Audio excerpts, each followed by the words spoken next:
Happy New Year, everyone! I hope everyone's doing just fine. Schools have reopened. It is the year of 2025, which is also the year of the elections.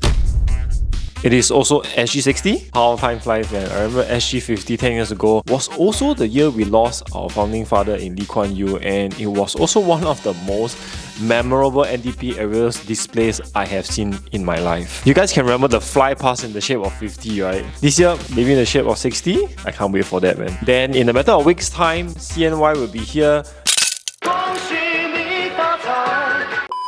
Time will really fly past very, very quickly. Anyway, let's get back to important stuff. When I was lying down on my bed before the New Year's, thinking about what I can talk about, I realized I haven't talked about this in a while. And it is our Pocket View Pick the Right Resale segment that, according to stats, is the segment that you guys are very keen to watch. So for a start, we'll be talking about just this. And before I talk about what we can be looking at, disclaimer, when I do a resale video, I usually would have gotten my clients and YouTube kids out there like yourself who reach out to me first dibs on the options before I do a content online. Which also means that within my close networks, you will get first mover details on the deals that I feel is very good on the resale market based on different budgets. And today, I've decided to set up a brand new community in Telegram that allows you to join for free, at least for now, where I will be giving you early dips on deals that we might have spotted early before market moves. Why? Because I focus quite extensively on resale properties. And it is also in this close network, or rather community, that I can openly about new launches or any other resale properties that I'm not allowed to do so online because I'm an agent by profession. And if I do that, that will land me in trouble. So in there, it's going to be no holds barred. So if you're keen to join us, please feel free to scan the QR code here, and if that's too difficult, I have attached the link in my description. With that, you're probably a couple of clicks away from getting a value that I promise you will benefit you. Okay, back to it. If you guys have a budget of $1.6 million and want to buy not only a 3-bedroom but a 4-bedroom, you might want to pick up this resale property that is in the northeast area. And what is it exactly? Make a guess? Ecopolitan, an EC that just MOP a few years back that sits on a pretty big plot of land at around 200,000 square feet, total of 512 units. It is about 12 minutes walk to Waterway Point and the MRT. It's about 8 years old right now. Which unit exactly? That is the 1141 or the 1195 square feet. What's the obvious difference between the two? Mainly just, I think, the master bedroom balcony.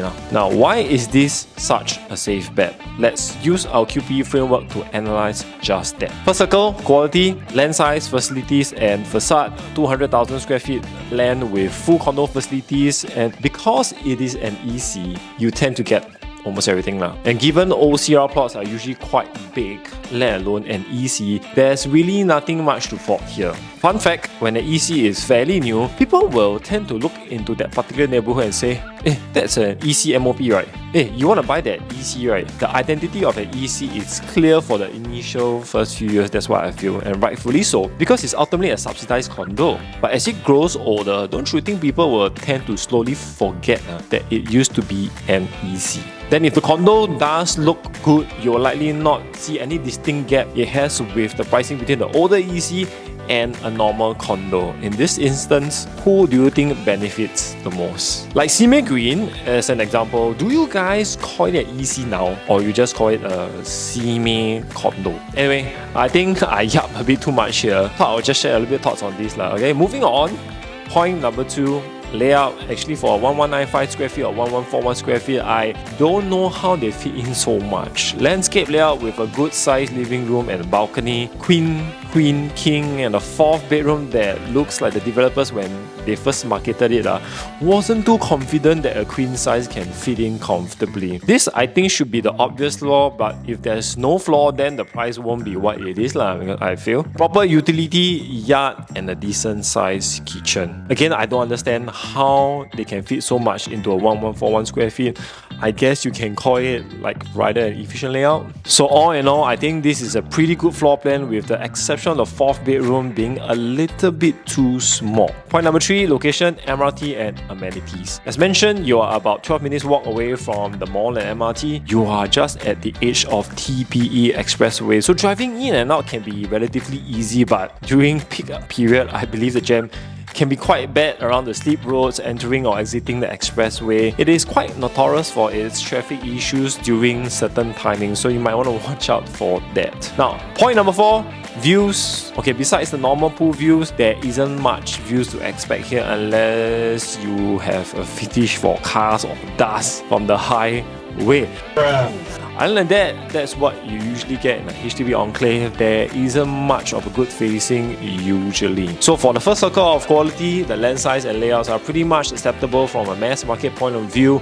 I mean, it is an XEC, so you know it's meant to cater to the masses anyway. Can't really go wrong from there. Now, second circle, exit strategy. Firstly, no schools, and I said it many times, in the area not known for schools. Got school, no school, also not much difference. Okay, target audience. Clearly, we expect HDB upgraders coming from around the Punggol area, maybe Sengkang, Fernvale also, or up north. I also might expect some condo upgraders living in the probably Bellwaters area or the Fernvale belt looking to move to a location that is closer to the MRT and more. Any transformations in this neighborhood, I think the digital district is about the only thing I can think of, but I don't really care about that, as I feel that the people who wants to move have fundamentally do so for personal reasons beyond all this transformation, and that transformation typically affects tenants more than anything. For OCR projects like this, you will probably not have any problems with your exit because your exit is packed very closely to the next important circle, which is price. And price is the reason why I think Ecopolitan 4-bedroom is amazing. Actually, for resale properties, once the quality and exit strategy clears from the new launch phase, whether you can buy or not really hinges on the price. Okay, because hear me out. Now let's dissect the surrounding competition to see what kind of prices are they calling for, and I will start with the 3 bedrooms first, not the 4 bedrooms. Why do I do that? Because you will quickly see that the 3 bedrooms in the area are already easily hitting above $1.6 million. Treasure Trove, with its much larger size, is averagely selling between $1.6 to $1.9 million. Their 4-bedroom already hit closer to $2 million. The Twin Waterfalls just beside, which is also an EC, also hitting $1.55 million easily. Now, there hasn't been a 4-bedroom transactions there in recent times, but if their 3 bedrooms can hit $1.55 million, I can only imagine the owners there will call for probably between $1.8 to $1.9 million the 4 bedrooms. The older EC Privé down the road also hitting between $1.6 to $1.7 million for their 3 bedrooms, with their 4 bedrooms already hitting $2 million. Now, the most convenient Watertown trades at another level altogether. The 3 bedrooms there already hit between $1.9 to $2.2 million.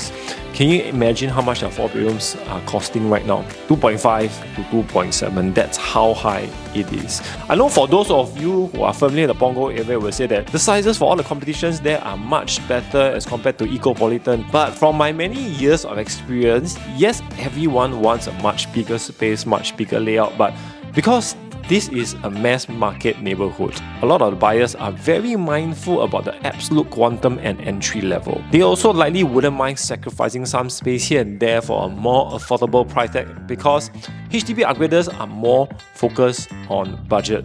As I mentioned again, this is based on my experience.